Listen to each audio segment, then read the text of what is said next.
Congressman David J.J. Suarez.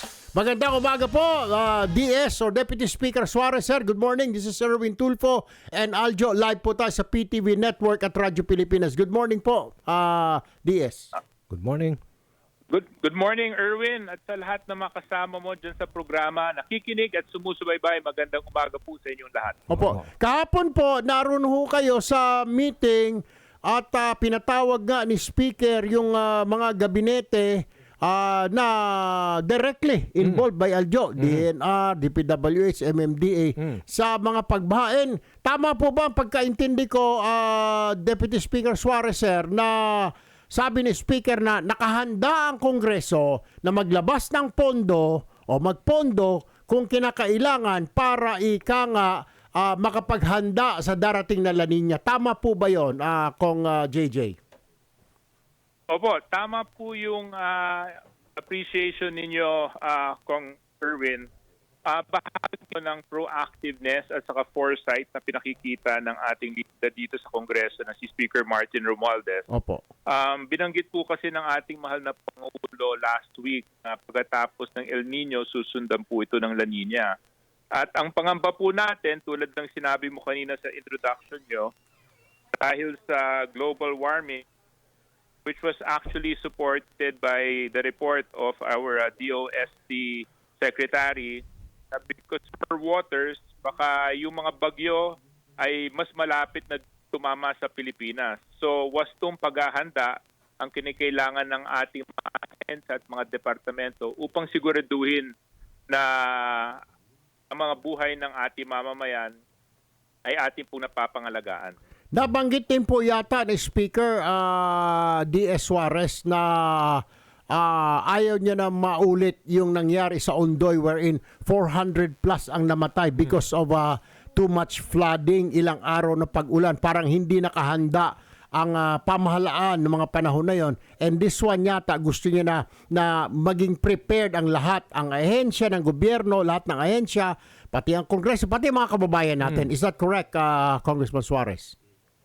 Yes, tama po kayo doon, Kong Erwin. Huwag natin kakalimutan that Speaker Martin Romualdez also experienced Yolanda. Opo. It was his district, the hardest typhoon. Tama. And he wants to make sure na ito pong parating na rainy season natin, hindi tayo nagre-react lamang sa mga mangyayari sa atin tulad ng pagbaha, pagbagyo. Dapat ngayon pa lang, naghahanda na tayo, lahat ng mga ahensya, lahat ng mga departamento ay nasa ganong mindset para siguraduhin na yung mga preparation, yung mga gamit na kailangan, yung mga pondo na dapat ma-utilize, yung manpower, yung competencies ng bawat department are already set to put into action. Dahil sa mga nakalipas na mga taon, masyado pong reactionary ang ating pamahalaan pagdating sa mga kalamidad. So ngayon, pinakikita po ng ating Kongreso na maski hindi pa dumadating itong mga matitindi pag-ulan, pagbaha at mga ginigising na natin ang mga departamento para maghanda sila. At saka huwag natin kakalimutan, Kong Erwin, papasok na rin po tayo sa budget season. So bahagi din po ito ng House upang siguraduhin na ginagawa ng mga departamento ang kanilang trabaho.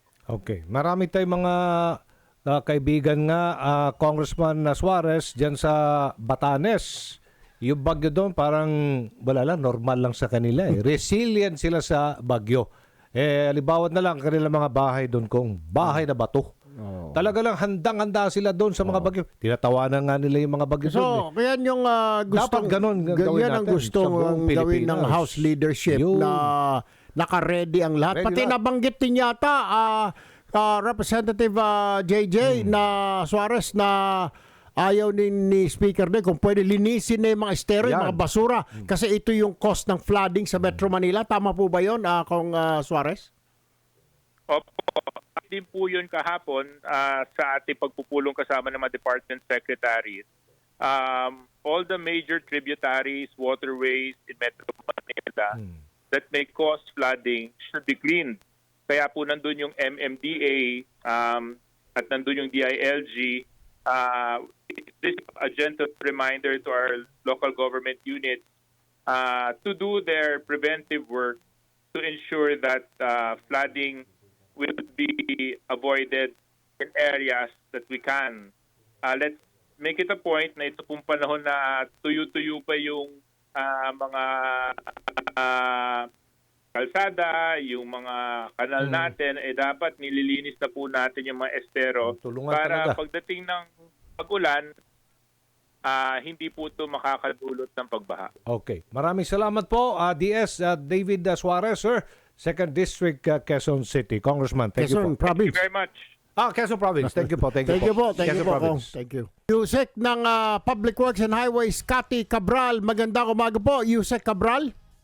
Ay, magandang umaga po, Kong. Opo. Mrs. Cathy po dito. Opo. ng Public Works and Highway. Opo, kasama po natin si Aljo Bendijo. Ma'am, anong preparations? Kasi kahapon pinatawag po ni Speaker si Secretary Bunoan at nangako naman po ang butihing kalihim natin na gagawin ng lahat, aayusin na in preparation for La Nina. Siyempre, mga flooding, mga ikang kalsada, istruktura. Meron na po ba flood control? Meron na po ba at this point in time na paghahandang ginagawa ang DPWH? Tama po, Kong. Hindi lang po ngayon na kami ay naghahanda. Umpisa pa lang po ng taon, kami po ay naghanda na. In fact, many of the projects that we are implementing right now have been prepared, no? Before the budget was passed. And this year, meron po kaming budget na flood control para po across the region, mula po NCR hanggang Mindanao, Region 13. At ito po ay lahat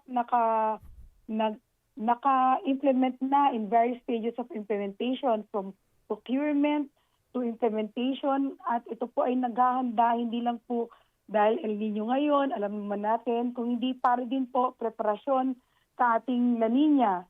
Kami naman po, hindi lang po yung flood control, kami po ay gumagawa din ng other initiative. Like for example, Kung kami po ay nakikipag-ugnayan sa DNR. Meron po kaming ginagawang initiative na yung ating additional tree planting on top of the current tree planting requirements by law. So dito po, ay sa DNR partnership namin, kami po ay mag-a-identify ng mga lugar na pwede naming dagdagan ang aming mga tree planting initiatives, no? Lalong-lalo na po sa mga lugar na nangangailangan ng reforestation. Ayun. Alright. Sa NIA naman, sir, sa NIA, kami ay nakikipag-ugnayan kasi Okay. gusto namin na yung tubig, kasi yung flood control flood management. Pero alam naman natin kung na ang water napaka-importanteng resource. Marami po tayo niyan, so kailangan po natin i-conserve. So kasama po namin ng NIA, we collaborate para magkaroon ng multifunction yung flood control namin. Ayan, okay. Alright. Thank you po. Maraming salamat po, Yusek Salamat po. Cathy Cabral. Thank you po and Sige po, good morning sir. po sa Regards inyo. po.